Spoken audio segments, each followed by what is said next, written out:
Good morning, everybody, and welcome to 15 Minutes with Lori. Today, we are going to be reviewing some forms and scenarios that, we just probably need reminders on. So today's topic is going to be working with sellers. And, it's our duty and obligation to make sure we set all the right expectations for our sellers. And it's not just the listing, it's not just bringing buyers in or going through the transaction. There are some things that we need to do some prep work on prior to doing that listing to help the seller understand exactly what's going to take place. So there's a few things that I just want everyone to be reminded of.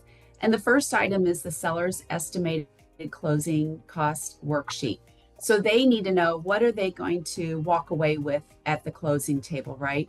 And it's not just the price, the commission, and their mortgage. There's other things to take into consideration also when finding out what their net proceeds are going to be. And some of these items that are listed here may not apply, but others might not be on here. So we'll talk a little bit about that. So obviously the sale price is very important, what the home is worth. So when you're sitting down with the seller before putting the house in the market, you need to come up, the seller needs to decide what price they're going to get with your guidance, of course, or what they're going to ask for. Once they get offers, you need to bring this estimated cost sheet back out and fill it out for each offer that comes in so they know, because each offer is going to be different. There could be closing costs involved. There could be, concessions involved and things like that. So their bottom line could be completely different from what you first put together in the beginning. So they need to understand that as you're going through the process, you need to continue to talk about this. Okay. So what is the compensation? So it's probably going to be a percentage, of course. And then you figure that dollar amount on the itemized line. Payoff, current debt, any kind of debt that they may have, a first mortgage, a second mortgage, what their real estate taxes are, and that's going to be prorated. So whenever we prorate taxes and even insurance, by the way, that's figured 30 days to the month. So it's considered every month is 30 days, and we don't have the months that are 28, 29, 30 day 31 days. It's always figured with the 30-day month. Okay. Subdivision or condominium assessments, those are going to be prorated as well, unless it's a special assessment. So if it's a special assessment, you would put that down at the bottom in the line that says other, because the seller will have to pay that off into its entirety at closing. So if it's $5,000, they have to pay for it at closing, not just the assessment amount, but the special assessment, that would be the entire amount that would be due from the seller. Okay. Water and sewer charges, recording and notary fees, title company fees. Now, this would be if there's a lease involved, tenant security deposit and rent prorations, then repair credit or other contract concessions. So talk to the seller about some things that may need to be fixed and more likely that a buyer is going to ask for. So I would get estimates on those things, and you can always give those estimates to the proposed buyers as well, if the seller feels comfortable about it. And then also there could be a refund for insurance escrow, which more than likely there will be, refund for hazard insurance cancellation, and then a total net proceeds. So make sure that you're talking with your sellers about this. They're going to realize now what they should ask for the price. And sometimes when they say, well, my neighbor's getting this amount, okay? Well, they're not necessarily getting that amount unless it has closed already, right? You haven't seen the property. So, I would tell your sellers, don't focus so much on the price, but your net proceeds, because the price will take care of itself with the market based on your guidance when you do a comparable market analysis, okay? Does anybody have any questions about the net proceeds for the seller? Okay, let's talk about the estimated utilities. Now we got to be careful about this one because the estimated utilities, everyone has their own comfort zone, right? So I like to keep the temperature in my house at night when I sleep 69 degrees. I just learned over the weekend that my brother and his wife like to keep it at 66. I can't believe that. That's shocking to me. But some people keep it at 75 or even higher than that. So everyone's comfort level is different. My house is over 100 years old, so there's no insulation. That takes into factor. My brother's house is a much newer home, very insulated, so theirs isn't going to run as hard. So each home is going to be different, and each person who moves into the house, they're going to have a different comfort level. Okay. I like it cold. My husband, not so much, but I like it cold. Some people don't. My parents like to keep it warm. Okay. So you tell them, go ahead and fill out the estimated utilities. However, it's not necessary to share it with the buyer just yet unless they ask for it. Okay. So this is not a requirement, but it's something good to just have on the back of your mind and sitting in your file for reasons that the buyer may want. Okay. The next one, release and hold harmless agreement. Let's talk about properties that are kind of distressed. Maybe there are some issues with it. Maybe there's some mold in the property.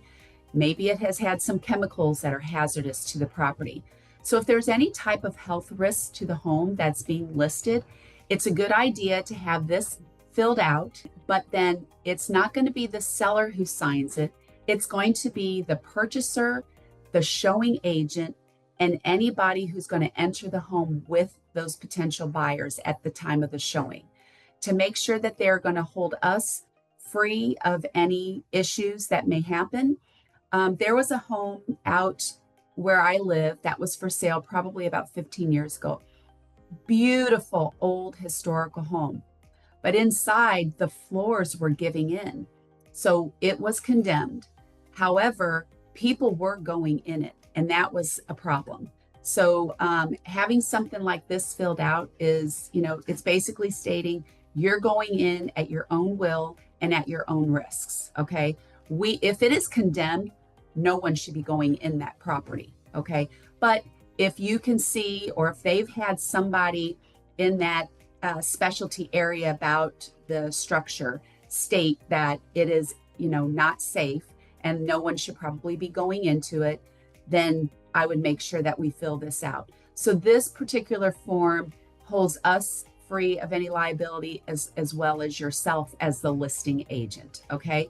But if I had to sign something like this, I would have a serious talk with my buyer and make sure that they fully understand what they're walking into. And I may not be willing to go in. And if I'm not willing to go in, then I'm not going to be showing that house to the purchaser. So always take into consideration what the hazard is or what the problem is. Okay. Any questions about that? Okay. Moving along, the pool, pond, lake addendum to seller's disclosure statement.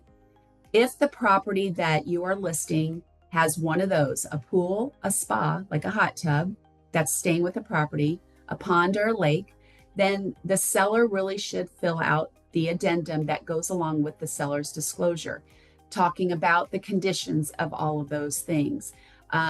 Sometimes those little ponds may not be ponds. Sometimes they're lagoons out in, the rural areas. So be careful of what they might be. So you got to make sure that you fully understand exactly what everything on the property is, even though it's not the structure. Okay. Creeks, probably the same as the lakes. You don't maintain the creek unless it runs right through your property. You do need to make sure that it stays free of debris and everything like that. So even though it doesn't say anything about creek on here, if there's a creek that runs through the property, it is a really good idea to disclose if they know of any issues with that.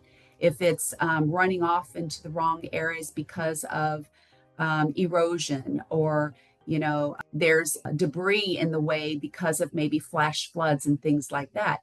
And by the way, talking about flash floods, if the property does, sit next to a creek, a lake, even a pond, you need to make sure that there is a flood insurance disclosure attached to, or not attached, but filled out by the buyer. I know we've been talking about sellers, But the buyers need to understand that, there could be potential flood insurance costs that are involved with purchasing such a property, and future increases of those costs as well. Because as we know, and we've lived it here in our area, that sometimes flash flooding can happen in areas that are least expected. So it is a good idea if it's near any of those lakes, ponds, creeks, anything like that, that the buyer fills this out, that there could eventually be a premium on that. Now, in Maris, under the flood zone, FEMA has their flood zone maps in there. Make sure that if you know that it's around a property like that that has any of those waterways, to make sure that the property is not in that floodplain. But if it's anywhere near it, make sure that you talk about it with the buyer to make sure that they do their homework as well, to make sure that their home is going to be safe or insured properly in case of a flood. Any questions about that? Lori, I have a question, please. Yes. So on that, does that still pertain to, like right now I have a house that's listed, but there's a lake in the subdivision that the HOA fees go to?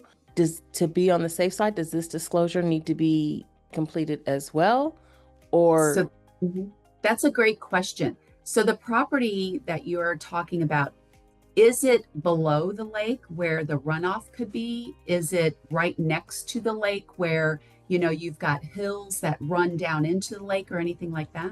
no, they're on the street. So there's a street, there's the street that they're on goes out to a street, and then there's other houses on that street that back. I mean, you can't see the lake unless you know that it's there and or that you're driving by. Now, I mean, like you said, Okay.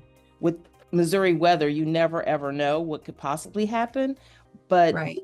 there's the HOA fees still go towards maintaining that lake. Okay. I doubt that this particular property will need this, Okay. but I would ask the seller, has that lake ever ran over? Have there ever been any issues with it? I'm sure there probably hasn't. Most lakes are fine, but I do know that where I live, there is a lake that I would say probably back in the early 90s when we had some massive flooding, the dam overflowed and it was on the verge of breaking. Luckily, there were no properties down below it, but I do know some subdivisions where there are such a thing. I know a good example of a subdivision that was built probably about 20 years ago in my area where there are condos below the dam. So in that case, I would definitely be talking to them about that just in case, because if that dam ever overflowed or broke and went into these homes, I seriously doubt that insurance would cover that. So they would need to probably look into something like this, or sign this. Yes. So any other questions? Okay, last one I want to talk about, because I'm at my 15 minutes. We talk about home warranties all the time. And, you as agents do not get any type of a kickback for trying to encourage your buyers or sellers to offer or purchase a home warranty plan. But they can be very helpful. And, if I knew then what I know now, I would have done this all day long. But I'm not going to go through the home warranty. You can reach out to our representatives. And I'm only using American Home Shield as an example. They are a partnership through our Caldwell Banker. But Choice Warranty is another one that we have a partnership with. I just happened upon the American Home Shield one. Down below, where it says, I accept the benefits of American Home Shield home warranty coverage, or I decline the opportunity to purchase. It's important for you to have your seller sign off whether or not they're going to offer one, and the buyer. If they decline it, have them check off on this and have them sign right down below. It is important for them to understand what they are being offered and what they have either accepted or declined. So it's kind of a cover, yourself on it, because if you help a buyer purchase a home and they did not buy a home warranty and you never even brought it up to them, and let's say the furnace goes out or the plumbing problems and things like that, there's not going to be any coverage for them, and the first person they're going to call is you. So make sure that we are getting in the habit of is it a requirement? Absolutely not. But get into the habit of using it to protect yourself and protect your clients. Okay. So we're at 17 minutes over. I'm sorry, went 2 minutes over today, everybody. But if you have any further questions, please reach out anytime. And I will see you at 15 minutes with Lori next Monday at 9 o'clock. Have a great day, everybody. Bye. Great day, everyone.